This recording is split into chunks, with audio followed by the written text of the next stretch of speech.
Congressman Kucinich, I wanted to ask you about the passing of one of the country's leading activists on campaign finance reform, Granny D Haddock, who died on Tuesday at her home in Dublin, New Hampshire, at 100 years old.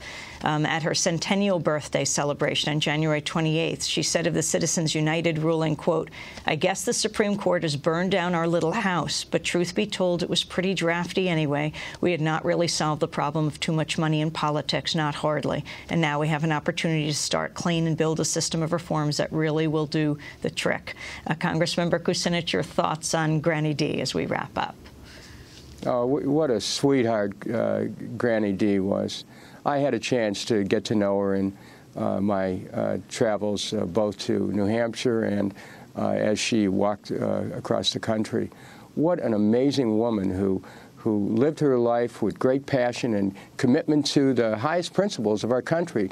Her commitment to seeing real campaign finance reform has really been a central part of a movement that tells us we have to change the way we finance elections in order to reclaim our government. She understood that, and she proved and sent a message to everyone that no matter what your age happens to be, you can continue to make a real and a powerful contribution, and so her memory will long live on for those of us who really know that campaign finance reform is central to reclaiming our government. Congressman Kucinich, I want to thank you very much for being with us. This is Democracy Now! Juan? Well, we want to turn now to Granny D in her own words. Born in Laconia, New Hampshire in 1910, Doris Granny D Haddock became one of the leading fighters for campaign finance reform in this country. On January 1st, 1999, just shy of her 90th birthday, Granny D began a walk across the country to promote campaign finance reform. She walked 3,200 miles, 10 miles each day for 14 months, finishing her march in Washington, D.C. She's widely credited for galvanizing the public support that helped pass the McCain-Feingold Campaign Finance Reform Act of 2002. In 2004, when the presumed Democratic nominee for the U.S. Senate from New Hampshire dropped out of the race just days before the filing deadline, Granny D decided to jump into the fray against the Republican incumbent, Senator Judd Gregg. She captured 34% of the vote, but lost the race. Well, in recent years, Granny D founded a group that pushed the New Hampshire state legislature to create the Citizen-Funded Election Task Force. She was also working on a new book, My Bohemian Century, which is expected to be published this spring. Granny D died at her home in Dublin, New Hampshire on Tuesday at 100. A public memorial will be held Sunday at 2 at the Dublin Community Church. I had the chance to interview Granny D in August of 2004 in the midst of her campaign for the U.S. Senate against Judd Gregg. She was 94 years old at the time. She came into our Firehouse studio and I began by asking her why she decided to run for the Senate. Well, I was out on a 23,000-mile trip trying to get the vote out. Only 50% of the people are voting, and we were doing the swing states and trying to talk to single women, and because that's one of the big blobs that are not voting, and also African American. And we have been out since October, and we got a little tired and decided to go back to Dublin for an R&R. And when we got there, we heard that the candidate that was running against Gregg had to stop because it was public that his manager left in the middle of the night with the money. And so he had to retire from it. And we had until 5:30 that evening to decide whether or not we would consider running. And we called Kathy Sullivan and asked her what she thought. She said, "I have tried to find people throughout the state and can't that will jump in at this late date." And I said, "Well, I hate to see him without any competition at all." And did you think it might be possible for me to do it? And she said, "Yes, go." And so I did.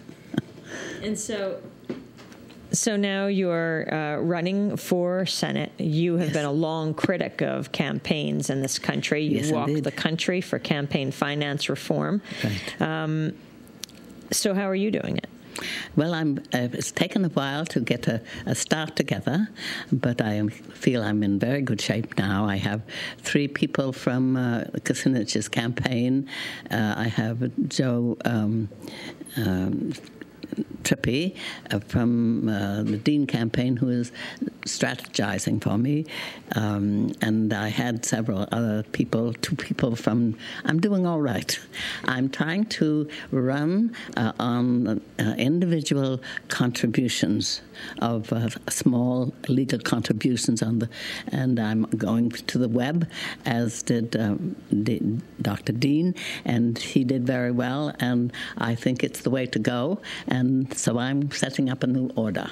So we always call you Granny D. Yes. Your real name is Doris Haddock, or maybe Right. Granny D is your real name. I'm not quite sure what real well, means. now it is. But let's talk about what it means to make it official and how you appear on the ballot. Okay, I went before a committee, ballot committee. There were 5 of us, and 3 of them were given permission because they said their name was a derivation of their own name. And I said so was mine because my name is Doris, and they call me Granny D, and that's the way I was known throughout the country, and I was going to need funds from everywhere, and I needed. Not many people know me as a Doris Haddock, and they refused to let me have it. There were 3 Republicans and one of the Democrats who voted against me. It wasn't clear. Each one had a different reason why, and so we went away dejected, and then my son said, how about changing your name? And that's what I did. I went to court and changed my name, so it's now Doris Granny D Haddock. Now, if you win, so you will be 94, becoming Yes. a senator. Yes. It wouldn't, and talk about your record and your candidate's record, and do you think age should play a part in people's considerations? I mean, do you think that people should vote for you because you have more years of experience? Yes, as Chick Colony in Harrisville said, you are an adult advocate. Not that wasn't advocate, but it was an adult leader. And I know that it is the elephant in the room, that 94 years, but I have been out walking every day that I didn't have a commitment like this since I decided to run. I'm walking around number 3 postal route down in Derry, so I have to get up about 4:30 to get there because I want to be there when the morning rush is there, and I'm there waving my hand to everyone that goes by, and now I've got them so they're tooting their horns and recognizing who I am, because I've done very little work in New Hampshire. You know, it's always been out, and the one time we tried to get clean elections passed in New Hampshire, the state Senate voted for it, and the House voted against it, and it hasn't been brought up. Well, I think it was brought up again because then they canceled it in the Senate. How many terms has Judd Gregg served? He served 2. And he's asking for a 3rd. And he has raised already $2.8 million. And You've raised how much? He has. No, and you've raised? Oh, I have raised, I think, about $50,000. Mm-hmm. And he has decided that is enough money, so he's gone off west to work for other candidates. And will you have a debate with him? If he asks, I would much rather play a game of Scrabble with him. But if I was urged to do it, I could. Why Scrabble? Because that's a game that I love, and it seemed more like a David and Goliath weapon. Because that's what the pundits are calling this a David and Goliath game. And they were also saying it's probably the most interesting campaign that's going on in the country, and that if I win, I could definitely tip the Senate, and I might be of importance when it came time to choose another Supreme Court member. And so a lot of people are rooting for me. What are your primary issues that you're campaigning around? Well, I'm campaigning on all the issues that everyone else has. Of course, my main interest is campaign finance reform, and until we get public funding in this country, we will be in the mess that we're in today. There is no other way to save our democracy and no other way to keep it a democracy except through public funding. But I care about the fact that we are the only civilized nation in the world that doesn't have national health.